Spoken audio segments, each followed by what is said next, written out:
Hi! இப்போ நீங்கள் பார்த்துட்ருக்குது பருத்தி தோட்டம். பருத்தி பால், இந்த பருத்தி பஞ்சு, காட்டன் இதெல்லாம் இதுலேருந்து எடுப்பாங்க. அந்த வயலில் தான் நின்றுட்டுருக்கேன். இது வந்து எங்கள் சின்ன மாமியார் ஊருக்கு நாங்கள் போனோம்.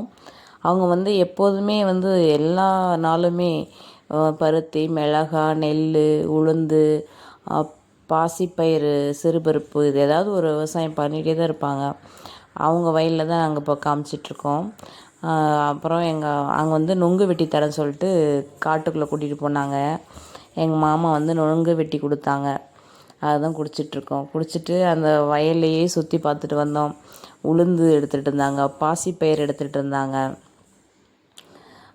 அப்புறம் வந்து அந்த காட்டுக்குள்ளே வந்து நிறைய மான், அந்த ஏரியாவில் நிறைய மான் இருந்தது. ரொம்ப தூரமாக தெரிஞ்சதுனால நான் வீடியோ எடுக்க முடியல. மான் பார்த்துட்டு வர வழியில் அந்த இது வந்து என்னென்னா பாசிப்பயிறு, அதாவது சிறுபருப்பு, இதை உடச்சி அதை எடுப்பாங்க. அதுதான் நான் அவங்க அந்த வயலில் எடுத்துகிட்டு இருந்தாங்க. அதை அவங்கக்கிட்ட காட்டிகிட்ருக்கேன். தேங்க்யூ.